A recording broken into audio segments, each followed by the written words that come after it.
الشمس ضياء والقمر نورا وقدره منازل لتعلموا عدد السنين والحساب صدق الله مولانا العظيم وبلغنا رسوله النبي الأمين المكين الكريم الرؤوف الرحيم ونحن على ذلك لمن الشاهدين والشاكرين والحمد لله رب العالمين ربي صلي وسلم وبارك عليه يا عربي يا قرشي يا هاشمي يا لخبي يا مكي يا مدني يا مطلبي একবার দেখতো কণ্ঠে বলুন ইয়া রাসূলুল্লাহ মুহাব্বতের আন্দাজে বলুন ইয়া হাবিবাল্লাহ ইয়া নবী আল্লাহ ইয়া নূর আল্লাহ ইয়া রাহমাতাল লিল আলামিন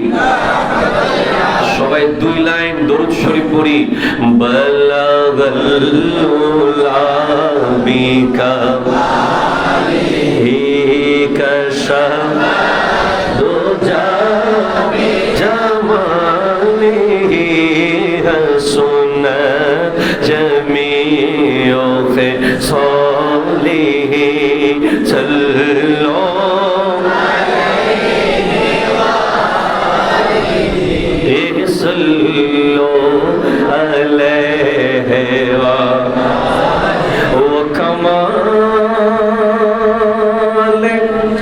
हुस्ने हुजूर है के गुमाने नक़्स जहाँ नहीं वो कमाल हुस्ने हुजूर है के गुमाने नक़्स जहाँ नहीं यही फूल खार से दूर है यही शम्मा है कि धुआं में ही बलगुला लिही कशफ बेजमालिही हसनत जमी खिसालिही सल्लो अलैहि सल्लो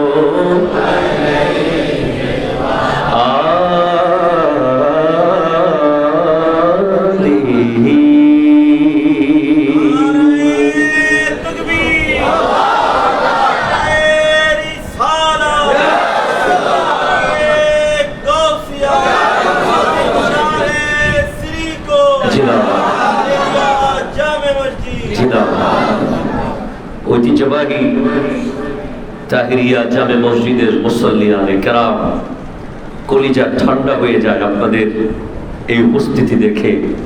আসসালামু আলাইকুম ওয়া রাহমাতুল্লাহি ওয়া বারাকাতুহু। কেমন আছেন? ভালো রেখেছেন কে? সেজন্য একবার চিৎকার দিয়ে বলি আলহামদুলিল্লাহ। রব্বুল আলামিনের আলিশান পাক দরবারে লক্ষ কোটি শুকরিয়া আদায় করছি যে আল্লাহ তাআলা আমাদেরকে বড় দয়া আর মায়া করে সব কিছু পরিপূর্ণভাবে দিয়েছেন একজন মুসলিম হিসেবে। আমাদেরকে কোনো ওয়েস্টার্ন, কোনো পাশ্চাত্যের, পশ্চিমাদের কোনো সংস্কৃতি ধার করার প্রয়োজনীয়তা রাখেন নাই। ইসলামের মধ্যেই সব কিছু পরিপূর্ণ করে দিয়েছেন। একবার বলি আলহামদুলিল্লাহ। আজকে যে আলোচনার বিষয় আমি প্রথমে নির্ধারণ করেছিলাম, সঙ্গত কারণে আমি আজকের টপিকটাকে আরেকটা টপিক চেঞ্জ করেছি। যেহেতু আমাদের সামনে একটা দিন আসতেছে, সেটা হলো পহেলা মুহররম। ঠিক কিনা জোরে বলেন? মুহররম মাসের 1 তারিখ, মাত্র দুদিন পরেই চলে আসবে। কিন্তু বড় আফসোসের বিষয়, আপনি সোশ্যাল মিডিয়ায় গেলে পাবেন বাংলাদেশের মুসলিম পরিবারে জন্মগ্রহণ করা, বাপ দাদা খানদান মুসলমান, ইসলামী সংস্কৃতির কিছু কিছু পালন করে ওসব পরিবারে নামও মুসলমানের। জিজ্ঞেস করা হয়েছে আরবি এটা কোন মাস চলতেছে, সাংবাদিক জিজ্ঞেস করেছে। সে বলে সরি আমি তো জানি না। ঠিক কিনা বলেন তো? আরো জিজ্ঞেস করা হয়েছে আরবি 12 মাসের নাম কি জানেন? দু একটা কোনো মতে, যেগুলো কমন রমজান, এটা কোনো মতে পারছে, কারণ রমজান মাস সেহরি ইফতার আছে, শপিং মল টল আছে, বাজার সাজার আছে, সেই হিসাবে মাথায়ও আছে। এরকম দু একটা বলে আর পারে না। অথচ ওই সন্তানদেরকে যদি জিজ্ঞেস করা হয় ইংরেজি 12 মাসের নাম কি কি বলো, তারা স্পষ্ট বলে দিতে পারে 12টি মাস। দুঃখের বিষয়, আফসোসের বিষয়, একজন মুসলিম হিসেবে আরবি বছর, আরবি মাস সম্পর্কে জ্ঞান রাখা আমাদের জন্য কতটুকু জরুরি আপনি আজকের আলোচনায় বুঝতে পারবেন। আল্লাহ তাআলা আমাকে বোঝানোর তৌফিক দান করুন। আমি তিলাওয়াত করেছি সূরা ইউনূস শরীফের আয়াত নম্বর 5। রব্বুল আলামিন ইরশাদ করছেন হুয়াল্লাযী জাআলাশ শামসা দিয়াআন। সুবহানাল্লাহ। আল্লাহ তাআলা সূর্যকে সৃষ্টি করেছেন, বানিয়েছেন উজ্জ্বল আলোকময়। একটু জোরে বলেন সুবহানাল্লাহ। ওয়াল কামারা নূরান, এবং চন্দ্রকে আলো বিতরণকারী হিসেবে বানিয়েছেন। এরপরে বলছেন ওয়াকাদ্দারাহু মানাজিলা, চন্দ্র সূর্য প্রত্যেকের জন্য নির্ধারিত মনজিল, গন্তব্য, রোড আল্লাহ ঠিক করেছেন। এরপরে বলছেন লিতাআলামু আদাদাস সিনিনা ওয়াল হিসাবা, যাতে করে তোমরা জানতে পারো বছরের হিসাব, বছরের গণনা। একটু জোরে বলবেন না সুবহানাল্লাহ? হ্যাঁ, যাতে তোমরা জানতে পারো। মা খালাকাল্লাহু যালিকা, আল্লাহ এগুলোকে সৃষ্টি করেননি ইল্লা বিল হক, সত্য ব্যতীত, প্রয়োজনীয়তা ব্যতীত। অপ্রয়োজনে আল্লাহ চন্দ্র সূর্যকে সৃষ্টি করেননি। অবশ্যই এগুলোর নির্ধারিত দায়িত্ব আছে, এগুলোর কার্যক্রম আছে, এগুলোর গতি বিধি আছে, এগুলোর সাথে প্রকৃতির সম্পর্ক আছে, এগুলোর সাথে মিলে জোয়ার ভাটার কাজ চলবে, গাছপালার বিভিন্ন বিষয় চলবে, এই পৃথিবীর মানুষের বিভিন্ন কার্যক্রম চন্দ্র সূর্যের সাথে সম্পৃক্ত। ঠিক কিনা কথা বলেন? এবং আল্লাহ বলছেন ওয়ায়ুফাসসিলুল আয়াতি লিকাওমিন ইয়ালামুন, তিনি প্রকাশ করেন আয়াত সমূহ, নিদর্শন সমূহ ওই সমস্ত লোকদেরকে যাদের জ্ঞান আছে। একটু জোরে বলবেন না সুবহানাল্লাহ? তাহলে এই আয়াত দ্বারা আপনি কি বুঝলেন?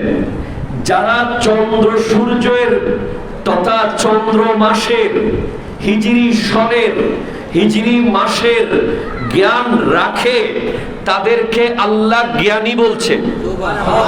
আল্লাহ তাদেরকে কি বলছে? জ্ঞানী। আল্লাহ বলছেন জ্ঞানীরাই এগুলোর খবর রাখবে। আর আমরা যাদেরকে জ্ঞানী মনে করছি, সমাজের হত্যাকর্তা, যারা, যাদেরকে দেশের প্রশাসন বের করতে না পারলেও আল্লাহ পাক একটা 4 পাওয়ালা ছাগল দিয়ে বের করে দেয়। কথা জোরে বলেন না, ঠিক কিনা?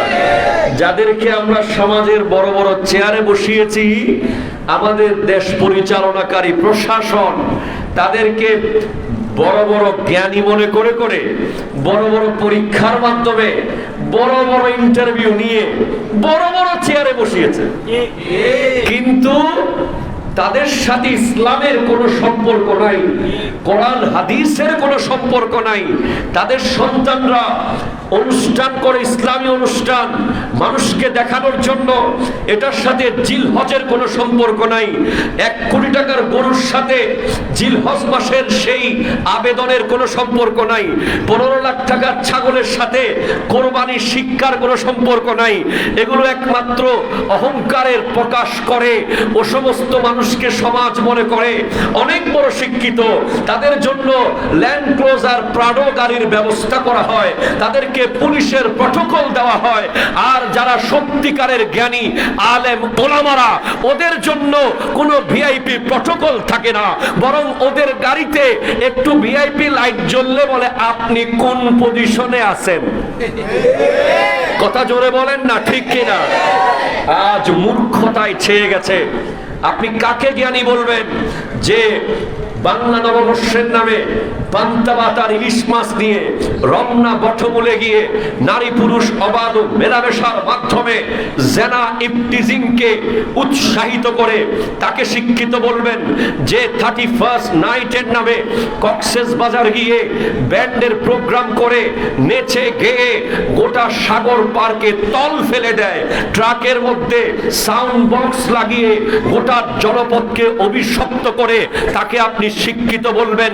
নাকি যার কাছে পহেলা মুহররমের জ্ঞান আছে, যে ইসলামী জ্ঞানে জ্ঞানী হয়ে দেশের মানুষকে আদর্শ শেখায়, সততা শেখায়, নিষ্ঠা শেখায়, ভালোবাসা শেখায়, সৎকর্ম শেখায়, পর্দা শেখায়, ইসলামী কানুন শেখায়, তাকে জ্ঞানী বলবেন?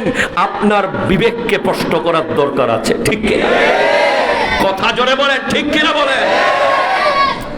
আমি আজ আপনাদের সামনে তুলে ধরতে চাই, মনে রাখবেন, আজকে পদক্ষেপ নেবেন আপনার সন্তানকে 12 মাসের নাম নিশ্চিত করে শেখাবেন। ইনশাআল্লাহ বলবেন না? আমাদের একটা নাচ শরীফ, একটা গজল আছে, সবাই মুখোমুখি বলুন, মুহররম, সফর, রবিউল আউয়াল, রবিউস সানি, জুমাদাল আউয়াল, জুমাদাস সানি, রজব, শাবান, রমজান, শাওয়াল, জিলকদ, জিলহজ, 12 মাসের নাম জেনে রেখো, মনে রেখো ওহে মুসলমান। ঠিক কিনা জোরে বলেন? আমার আল্লাহ কোরআনে বলতে লাগলেন, ইন্না ইদ্দাতাশ শুহুরি ইনদাল্লাহি 12 শাহরান, নিশ্চয় আল্লাহর কিতাবের মধ্যে আল্লাহর নির্ধারিত 12টি মাস রয়েছে। সুবহানাল্লাহ। এবং তার মধ্যে যেদিন আল্লাহ পাক এই পৃথিবী সৃষ্টি করেছেন সেদিন থেকে এই 12 মাসের গণনা নিশ্চিতভাবে আছে। মিনহা আরবাতুল হুরুমুন, সূরা তাওবার 36 নম্বর আয়াতে আছে, সেখানে 4টি মাস হলো আশহুরুল হুরুম, সম্মানিত মাস।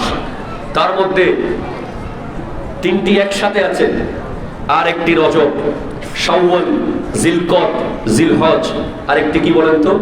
রজব। কেন? প্রথম মাসটি হাজিরা হজের দিকে আসবে, আর ওই সময় যেন কোনো যুদ্ধ বিগ্রহ না থাকে।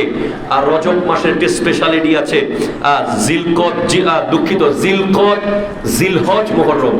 জিলহজ মাঝখানে, জিলকদ আগে, মুহররম পরে। কেন? হজে আসবে, হজ থেকে যাবে, জিলকদে আসার পথে নিরাপত্তা, আবার হজ করে মুহররমে যাওয়ার পথে নিরাপত্তা। এই 3 মাসে আরব দেশের যুদ্ধ বিগ্রহ নিষিদ্ধ ছিল, যাতে হাজিরা সুন্দরভাবে হজে আসতে পারে, কাবা ঘরের মানুষজন আসতে পারে। এই 3 মাস হচ্ছে সম্মানিত মাস। এই মাসে সমস্ত রকম অন্যায়, অবিচার, অত্যাচার যাতে নিষিদ্ধ থাকে, এগুলোকে আশহুরুল হুরুম বলা হয়। আরেকটা মাসখানে আছে রজব।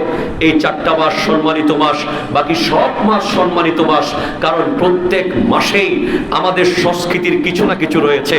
আপনি দেখবেন মুহররম মাস, আজ একটা দল যাদেরকে আমরা শিয়া বলি, ঠিক কিনা বলেন না? যাদের ব্যাপারে গত জুমার মধ্যে অনেকটা কিছু বয়ান করেছি আমরা, যারা বর্তমান সময়ে বিভিন্ন নতুন নতুন প্রোগ্রাম শুরু করছে, তারা কি করে, মুহররম মাসে হিজরি নববর্ষ উদযাপন করাকে তারা অন্যায় মনে করে। কেন? তারা মনে করে এটা এই মাস ওই মাস, যেই মাসে আমরা গায়ের মধ্যে ছুরি দিয়ে দিয়ে মেরে মেরে গা ছিঁড়ে ফেলবো। আমরা অনেকেই খাবার দাবার ভালো মতো খাবো না, আমরা নিরামিষ খাবো, আমরা এই 10 দিন অনেকে ভালো মতো খানা খাবো না। ইসলাম এই ধরনের কোন ভ্রান্ত বিষয়কে কখনো সাপোর্ট করেনি, করবে না। কারণ ইসলামের সুখ হলো 3 দিন, এরপরে কোনো সুখ নাই। আর ইমাম হোসেন রাদিয়াল্লাহু তাআলা আনহু কারবালার মাঠে শহীদ হয়ে হেরে যাননি, জিতে গেছেন। কথা জোরে বলেন, ঠিক কিনা বলেন? ইমাম হোসেন রাদিয়াল্লাহু তাআলা আনহু কারবালার মাঠে শহীদ হয়ে কি হেরে গেছেন না জিতে গেছেন? শাহাদাতের মর্যাদা ছোট না বড়? এটা দামি না অদামি? এটা আনন্দের না দুঃখের? আনন্দের। কথা জোরে বলেন। সেজন্য এই মাসে আমরা কি করব? পহেলা মুহররম যখন আসবে আমরা উদযাপন করব।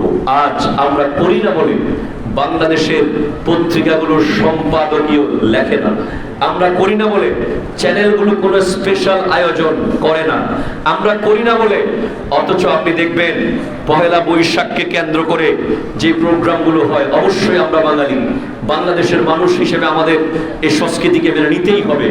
গত বুধবারে বাংলাদেশে পরীক্ষা হয়েছে, যে পরীক্ষা ছিল সামষ্টিক মূল্যায়ন, সেখানে 9ম শ্রেণীর ইতিহাস ও সামাজিক বিজ্ঞান পরীক্ষায় একটা টপিক ছিল বাংলা নববর্ষ উদযাপন সম্পর্কে তোমার বন্ধুর সাথে কথা বলো এবং তার পরিবার কিভাবে উদযাপন করেছে সে বিষয়ে তুমি লেখো। এখন মাদ্রাসার ছাত্ররা কি লিখবে? তারা তো বড় চিন্তায়, কারণ তাদের অনেকেই বাংলা নববর্ষের সাথে সম্পৃক্ত থাকলেও ওইভাবে নাই যেইভাবে আমাদের স্কুল কলেজের ভাইয়েরা আছে। যেভাবে আমরা দেখেছি বাংলা নববর্ষের বিকৃত উদযাপন, ঠিক কিনা বলেন না? বিকৃত উদযাপন অবশ্যই উদযাপন করতে হবে। আমাদেরকে যখন জিজ্ঞেস করা হয় এজ এ মুসলিম আমরা কেমনে উদযাপন করব, আমি বলি যেদিন বাংলা বছর শেষ হবে, প্রথম দিন শুরু হবে, সেদিন ফজরের নামাজ আমরা জামাতে পড়ব, ঠিক কিনা কথা বলেন না? এরপরে আমরা একটি বছর হারিয়ে ফেলার কারণে অনুতপ্ত হব। এরপরে আগামী 1 বছর আমরা পাওয়ার কারণে শুকরিয়া করব। এরপরে আমরা কোরআন তিলাওয়াত করব। এরপরে আমরা চাইলে পর্দার মধ্যে নারী পুরুষ আলাদাভাবে ইসলামিক গজল শুনতে পারি উদযাপন করতে গিয়ে, এবং দেশের যেগুলো অশ্লীলতা নাই এমন দেশীয় সঙ্গীত শুনতে পারি, যে সঙ্গীত দেশপ্রেম বাড়িয়ে দেয়, আমরা শুনতে পারি। এরপরে আমরা আল্লাহর দরবারে মুনাজাত করতে পারি, এবং আমরা গরিব দুঃখীদেরকে দান সাদাকা করে আমরা যদি বাংলা নববর্ষ উদযাপন করি, এতে কি কোনো অসুবিধা হবে? একটু অসুবিধা হবে? এখন আপনি আমাকে প্রশ্ন করতে পারেন, হুজুর ওনারা যেভাবে করে ওইটা করলে অসুবিধা কি? আপনি দেখেন, প্রথমত ইসলাম টোটালি ওই জিনিসটাকে সাপোর্ট করে না। একজন বেগানা নারী আর একজন বেগানা পুরুষ একসাথে রাস্তায় হাঁটবে, গাইতে গাইতে, নাচতে নাচতে, ইসলাম এটাকে হারাম মনে করে। এরপরে আপনি দেখেন এটার প্রভাব কোথায় পড়েছে। গত রমজানে আমি যখন মদিনাতুল মুনাওয়ারায় অবস্থান করছি, তখন ঢাকা বিশ্ববিদ্যালয়ে একটা প্রোগ্রাম হয়েছে, রং উৎসব। কথা বলতেছেন আপনারা? কি হয়েছে বলেন তো? রং উৎসব রমজানের ভিতরে। তো সাংবাদিক জিজ্ঞেস করছে একজন মুসলমানের ছেলেকে যে আজকে আপনার কেমন লাগছে? বলে আমি তো আজকে খুব আনন্দিত, একে অপরকে রং লাগাইতে পারতেছি, তবে রমজানটা একটু সমস্যা। নাউজুবিল্লাহ, আপনি জোরে বলবেন না? রোজা একটু সমস্যা। আরেকজন বলতেছে আচ্ছা রোজার দিনে অনুষ্ঠান করলে অসুবিধা কি? এগুলো করলে রোজার জায়গায় রোজা আছে, আল্লাহ বুঝবে, আল্লাহ উইল আন্ডারস্ট্যান্ড ইংরেজিতে বলেছে, আমার কাছে এখনো মনে আছে। আমার পেজে ভিডিও আছে, আল্লাহ বুঝবে, মানে ওনার সাথে আল্লাহর কথা হয়ে গেছে যে ও রমজান মাসে উনি যদি এইভাবে বান্ধবীদেরকে রং লাগায় আল্লাহ সেটা বুঝবে, এটা ওনার সাথে আল্লাহর কথা হয়েছে। নাউযুবিল্লাহ মিন যালিক। কোথায় গিয়ে পৌঁছেছে এই সংস্কৃতির প্রভাব। আজকে যদি আপনি পদক্ষেপ না নেন, কালকে আপনার সন্তান রং লাগাবে, ঠিক কিনা জোরে বলেন না?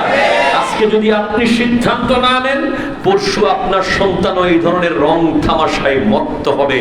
যারা এই রং তামাশায় মত্ত হয় তাদের কলব থেকে আখিরাতের ভয় চলে যায়, তাদের হৃদয় থেকে অন্যায় করার কারণে গিল্টিনেস চলে যায়, তারা অবিচার করলে আর সেটাকে অবিচার মনে করে না, তাদের দিল থেকে আল্লাহর ভয় চলে যায়। আসুন আমরা হিজরি নববর্ষ উদযাপন করি, ঠিক কিনা জোরে বলেন? এটা ইতিহাস। মুসলমানরা হিজরি নববর্ষ কখন থেকে শুরু করলো? প্রথম সময়ে ইসলামের প্রথম যুগে বছরের পর বছর গণনা করা হতো কোন একটা ঘটনাকে কেন্দ্র করে। যেমন আপনি দেখবেন আমুল ফিল, আব্রাহা বাদশাহ যে বছর ওই কাবাঘর আক্রমণ করেছে, ওটা তৎকালীন সময়ে বহু বছরের শ্রেষ্ঠ একটি ঘটনা, যে ঘটনার মধ্যে আমার আল্লাহর কুদরত প্রকাশিত হয়েছে। সুবহানাল্লাহ জোরে বলবেন না? আমার আল্লাহ রাব্বুল আলামিন ছোট্ট ছোট্ট কিছু পাখি দিয়ে, ছোট ছোট কিছু পাথর মেরে বড় বড় হাতিগুলোকে ধূলিসাৎ করে দিয়েছে। সেই ঐতিহাসিক ঘটনাকে কেন্দ্র করে ইসলামের অনেক বিষয়কে গণনা করা হতো ওই দিনের সাথে সম্পৃক্ত রেখে। এরপরে এভাবে চলছে। রাসূল সাল্লাল্লাহু আলাইহি ওয়াসাল্লাম হযরতে আরকাম রাদিয়াল্লাহু তাআলা আনহুর ঘরে ইসলাম প্রচারের জন্য যখন গেলেন, পরবর্তীতে ওই দিন থেকে গণনা হয়েছে।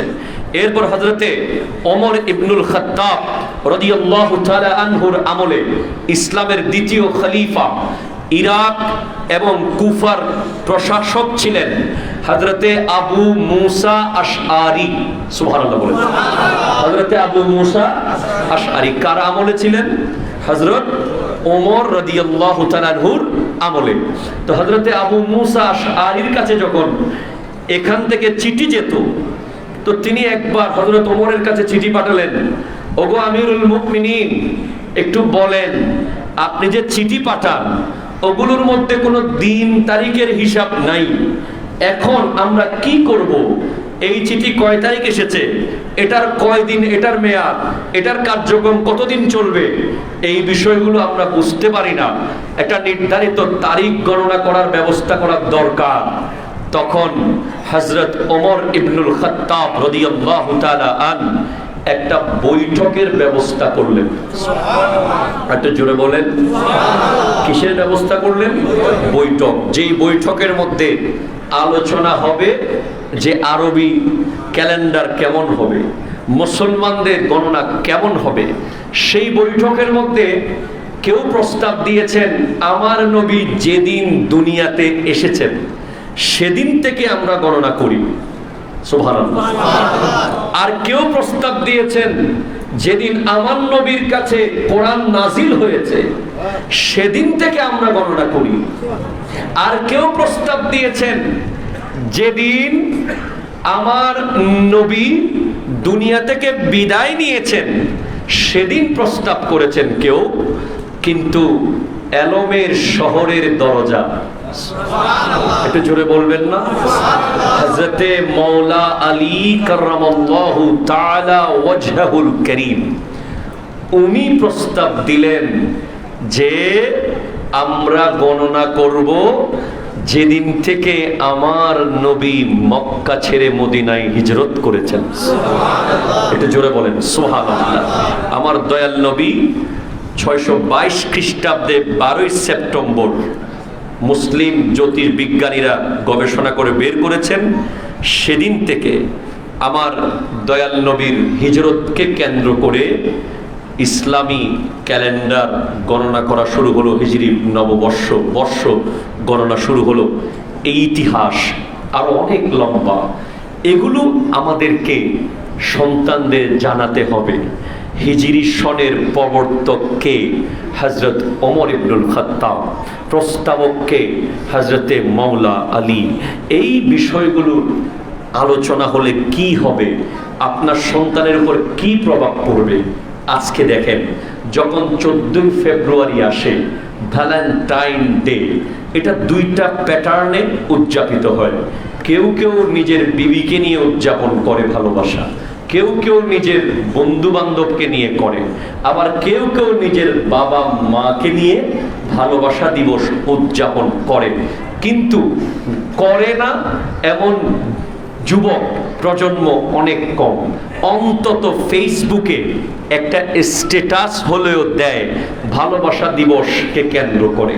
এরপরে যখন আমাদের মা দিবস আসে, আমাদের শিশু দিবস আসে, আমাদের বাবা দিবস আসে, আরো বলেন বহু দিবস, অটিজম দিবস, এরপরে বিশ্ব হা দিবস, বিশ্ব না দিবস, কত হাজার দিবস যে আছে, আমাদের যুব সমাজ সেগুলোকে অত্যন্ত গুরুত্বের সাথে আয়োজন করে, উদযাপন করে, অন্তত এক লাইন হলেও লেখে।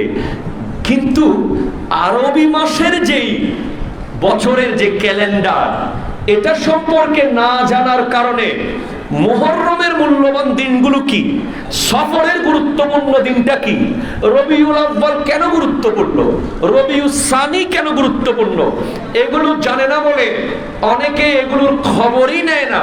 এগুলো উদযাপন তো দূরের কথা, একটা লাইন ফেসবুকে লেখাও মনে করে না গুরুত্বপূর্ণ। এটা একটা বিশাল ষড়যন্ত্র। যদি আপনার সন্তান 12 মাসে অন্তত 12টা জিনিস উদযাপন করে ইসলাম রিলেটেড, তাহলে 12 মাস সে ইসলামের ভিতরেই থাকবে। কথা জোরে বলেন না, ঠিক কিনা? তাই তারা সূক্ষ্ম ষড়যন্ত্র করেছে।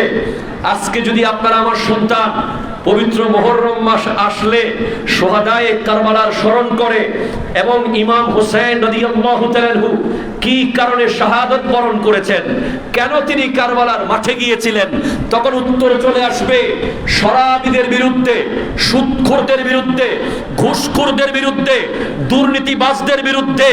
আজকে যারা দাঁড়াবে, সেদিন কারবালার মাঠে তাদের নেতা, লিডার হিসেবে তাদেরকে দিক নির্দেশনা দিয়েছিলেন ইয়াজিদের বিরুদ্ধে দাঁড়িয়ে ইমামে হুসাইন, ঠিক কিনা বলেন? এটা জানলে তো আপনি প্রতিবাদী হয়ে যাবেন। এই ইতিহাস জানলে তো আপনার আশেপাশে আর অন্যায় আপনি চলতে দিবেন না। কারণ ইমামে হুসাইন রাদিয়াল্লাহু তাআলা আনহু প্রতিবাদ করেছেন বলেই ওনাকে শহীদ হতে হয়েছে। এখন একদম মুহররম মাস আসলে আপনি দেখবেন তারা ওদের থেকে ওই রসগোল্লা খাইছে। কথা জোরে বলেন, ঠিক কিনা? যারা আমাদেরকে আরবি মাস, আরবি বছরকে হাইট করে, ইংরেজি বছরকে আমাদের সামনে ওপেন করে আমাদের যুবকদের মাঝে ঢুকিয়ে দিয়েছে, তারা আমাদের কতগুলোকে আবার রসগোল্লা খাওয়াই দিছে, যাতে তারা বলে মুহররম মাস আসলে আবার কারবালার প্রোগ্রাম কি, আবার আহলে বাইতের স্মরণ কি, মুহররম তো ইমাম হুসাইনের জন্য দামি হয় নাই, মুহররম তো অন্যান্য নবীদের কারণে দামি হয়েছে। এই ধরনের কথা বলে হুসাইন রাদিয়াল্লাহু তাআলা আনহুর সাথে নবীদের কম্পেয়ার করে এক ধরনের বিভ্রান্তি সৃষ্টি করে এলাকায় এলাকায় শুহাদায়ে কারবালার স্মরণকে বন্ধ করতে চায়। তারা হলো আন্তর্জাতিক মুনাফিক। ঠিক আপনারা বলেন, ঠিক কিনা বলেন? মনে রাখতে হবে, আমরা মুহররমকে কেন্দ্র করে যেগুলো শিয়ারা করে, অতিরিক্ত কালো কাপড় পরে পরে, ছুরি মেরে মেরে গায়ের মধ্যে, এরপরে হাই হুসাইন হাই হুসাইন করা, উপোস থাকা, নিরামিষ খাওয়া, এগুলো আমরা করি না। আবার খারেজিরা যেটা করে, মুহররম আসলে মসজিদের তালা লাগাইয়া দেয়, গোটা মুহররম মাস আহলে বাইতের স্মরণ করে না। এজিদকে রক্ষা করার জন্য উঠে পড়ে লাগে, এজিদকে রহমতুল্লাহে আলাই বলে, এজিদকে হাফেজে কোরআন বলে, এজিদকে দায় মুক্ত করতে চায়। তারাও বাতিল, ওরাও বাতিল। হাত তুলে বলেন, ঠিক কিনা? যারা মুহররমকে নিয়ে অতিরঞ্জিত করবে তারাও বাতিল, যারা মুহররমকে অস্বীকার করবে তারাও বাতিল। আর আমরা বাইনাল ইফরাদ ওয়াত তাফরিদ, আমরা মধ্যম, ঠিক কিনা বলেন? আমরা আহলে সুন্নাত ওয়াল জামাত। আমরা শুধু হাই হুসাইন করি না, আমরা হোসেন রাদিয়াল্লাহু তাআলার স্মরণ করি, আমরা হাসান রাদিয়াল্লাহু তাআলার স্মরণ করি, আমরা সাইয়্যিদা ফাতেমাতুজ জাহরার স্মরণ করি, আমরা মাওলা আলী কাররামাল্লাহু তাআলা ওয়াজহুল কারীমের স্মরণ করি, আমরা মুহররম মাস আসলে আল্লাহর নবীর সমস্ত সাহাবার আলোচনা করি, আমরা নবীজির এই আহলে বায়তের চরিত্রের আলোচনা করি, তাদের বাল্যকাল কেমন ছিল, তাদের যৌবনকাল কেমন ছিল, তাদের দাম্পত্য জীবন কেমন ছিল, তারা কেন ইসলামের জন্য জীবন দিয়েছে। ইমামে হোসেন পাক 25 বার পায়ে হেঁটে হজ করেছে। ইমাম হাসান পাকের কোন পরিচিত জন কোনদিন কর্জে থাকতে পারে নাই, ঋণ থাকলে খুঁজে খুঁজে ইমাম হাসান ওনাকে টাকা দিয়ে দিতেন, ঋণ শোধ করে আসো। মসজিদের মধ্যে মুসল্লিরা যখন সবাই চলে যেত, শেষে বসে থাকা মুসল্লিকে জিজ্ঞেস করতেন, কেন কাঁদছো আল্লাহর দরবারে, কেন মসজিদে চোখের পানি ফেলছো? বলতো, আমার অনেকগুলো ঋণ আছে, সেজন্য ইমামে হোসেন পৃথিবীর কেউ না জানে মতো, ইমামে হাসান পাক পৃথিবীর কেউ না জানে মতো ওই ঋণগ্রস্ত ব্যক্তিকে নিজের খাওয়া দাওয়ার টাকা, বাইতুল মাল থেকে পাওয়া টাকা, রাষ্ট্র থেকে পাওয়া টাকা দিয়ে দিতেন, বলে যাও ঋণ শোধ করে আসো। আহলে বাইতের এই শিক্ষাগুলো আমাদের সামনে আসতে দেয় না একদল, বিকৃত করেছে একদল, তারা শিয়া, আরেক দল হলো মসজিদ বন্ধ করে দিয়েছে, তারা খারেজি, আমরা হলাম আহলে সুন্নাত ওয়াল জামাত। ঠিক কিনা জোরে বলেন, আরো জোরে বলেন, ঠিক কিনা? এরপর সফর মাসে আমাদের কি কি উদযাপন আছে, কি কি আয়োজন আছে, এগুলো আজ আমাদের সন্তানরা জানে না।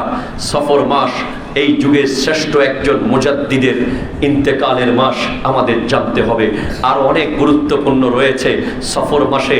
আখিরি 4 সোমবার রয়েছে, যেদিন আমার নবী রোগ থেকে শিফা লাভ করেছিলেন। সেই দিনটা আমরা যদি নিজেকে চাইলে উদযাপন করে, আয়োজন করে, অর্থাৎ দোয়া লিখে, পানি খেয়ে, গোসল করে আমরাও রূপ মুক্তি লাভ করতে পারি।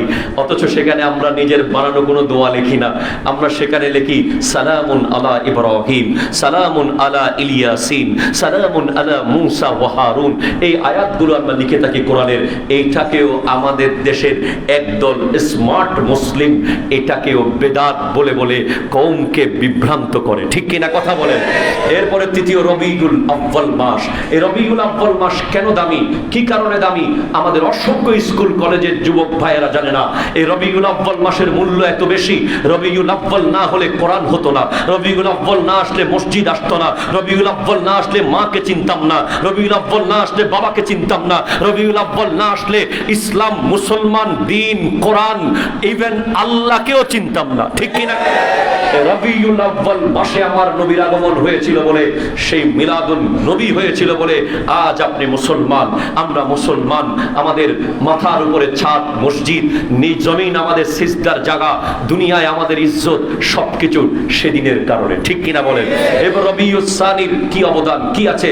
গৌসুল আজম শাহ বগদাদ রাদিয়াল্লাহু তাআলা আনহু, যিনি ওয়ালিকুলের সম্রাট, যার সংস্কার সম্পর্কে বিশ্ববাসী আজ ভুলতে বসেছে। ইসলামকে যখন বাতিলরা আঘাত করতে করতে বিভিন্ন মতবাদ এসে ধ্বংসের দ্বার প্রান্তে নিয়ে গেছে, ইসলাম একেবারে ঝিমিয়ে পড়েছে, ইসলামের একটা অবয়ব হয়ে গিয়েছিল, রাস্তার পারে পড়ে আছে। তখন মহিউদ্দিন আব্দুল কাদের জিলানী রহমতুল্লাহ আলাইহি ওই রোড দিয়ে হেঁটে যাচ্ছিলেন, যাওয়ার সময় ওই ব্যক্তিকে টাচ করার সাথে সাথে ওই ব্যক্তি যুবক হয়ে যায়। সে বলে, আমি কোনো ব্যক্তি নই, আমি আপনার নানাজানের ইসলাম আমাকে ভ্রান্ত মতবাদ আঘাত করে করে একেবারে দুর্বল করে ফেলেছে, তবে আমার বিশ্বাস ছিল আপনার নানাজানের পক্ষ থেকে কেউ না কেউ আসবে। আপনি 6ষ্ঠ শতাব্দীর মুজাদ্দিদ হয়ে এসেছেন, আপনার স্পর্শে আমি ইসলাম আবার জিন্দা হয়ে গেলাম, সেজন্য আপনার নাম মহিউদ্দিন, ইসলামকে জীবন দানকারী। একটু জোরে বলবেন না সুবহানাল্লাহ? রবিউস সানি, আল্লাহু আকবার। এরপরে বলেন জুমাদাল আউয়ালে হযরত আলীর আগমন। খোদার ঘরে জন্ম নেওয়া তিনি তো একজন। জুমাদা সানিতে সিদ্দিকে আকবর স্মরণ, প্রিয় নবীর পাশে যিনি আছেন আজীবন। 6 রজব খাজা মঈনুদ্দিন চিশতি রহমতুল্লাহ আলাইহি। জোরে বলেন না। ওনার অবদান নাই, কোনো অবদান নাই মনে হয়। কি করেছে উনি, কি করেছে, এমন কি বা করেছে? আমাদের দেশে একদল এমন ভাবে কথা বলে, এমন খাজা গরিব নওয়াজ মনে হয় এমনি ব্যবসা করতে আসছে ভারতে। আই হাই হাই, কত বড় নাফরমান হলে, কত বড় অকৃতজ্ঞ হলে আমরা এই কথাগুলো বলতে পারি, যিনি 2500 কিলোমিটার পায়ে হেঁটে এসেছেন শুধু আপনাকে আর আমাকে মুসলমান বানাতে। পায়ের সমস্ত নখগুলো খুলে খুলে ঝরে পড়ে গেছে, এরপরে উফ শব্দ করেন নাই, কারণ পাঠিয়েছেন আমার দয়াল নবী। যেদিন এসেছেন সেদিন একজন মুসলমান ছিল না, আর যেদিন ইন্তেকাল করছেন সেদিন 90 লক্ষ মুসলমান। আপনার মুখ দিয়ে আবার খাজা বাবার শানে উল্টা পাল্টা কথা বের হয়। এটা আপনার বাবার ইসলাম, আপনি পেয়ে গেছেন বাবার সম্পত্তি। এই সম্পত্তি মদিনা শরীফ থেকে কে এনেছে ভারতবর্ষে? আজকে আমাদের যুব সমাজকে যেন আমরা শিখাতে না পারি, জানাতে না পারি, এই জন্য বিশাল ষড়যন্ত্র চলে। ঠিক কিনা বলেন না? সেদিন এক মুসল্লি আমার মসজিদে এসেছে, ঢাকার কোন এক মসজিদে, মিরপুরের, আর বেশি বললাম না। উনি জুমা পড়তে গেছেন, উনি দেখেন খতিব সাহেব হুজুর মিম্বরে দাঁড়িয়ে খাজা বাবার শানে গালাগালি শুরু করেছে, বিভিন্ন শব্দ শুরু করেছে। আহারে, কখন বুঝবেন, কখন বুঝবেন? এটা তো হিন্দুস্তান, এই দেশ জয়পালের দেশ, এদেশ লক্ষণ সেনের দেশ, এদেশ বল্লাল সেনের দেশ, এদেশ 12 ভূঁইয়ার দেশ, এদেশ পাল সেন বংশের দেশ ছিল। এখানে কোনো নবী আসেন নাই, এখানে আল্লাহর ওলিরাই আপনার মাথায় টুপি দিয়েছে। ঠিক কিনা কথা বলেন না? আপনার গায়ে পাঞ্জাবি পরিয়েছে, আরবের ড্রেস পরিয়ে দিয়েছে, আপনার পায়ের নিচে মুসল্লা বিছিয়ে দিয়েছে, আপনাকে সিজদা করার ব্যবস্থা করে দিয়েছে, আপনাকে ঈদুল ফিতর, ঈদুল আজহা উদযাপন করার ব্যবস্থা করে দিয়েছে। আজ সেই আল্লাহর ওলিদের শানে মসজিদের মিম্বরে দাঁড়িয়ে দাঁড়িয়ে কটূক্তি করেন। এরা মানুষ নয়, এরা জানোয়ার। ঠিক কিনা? হাত তুলে বলো ঠিক কিনা বলো।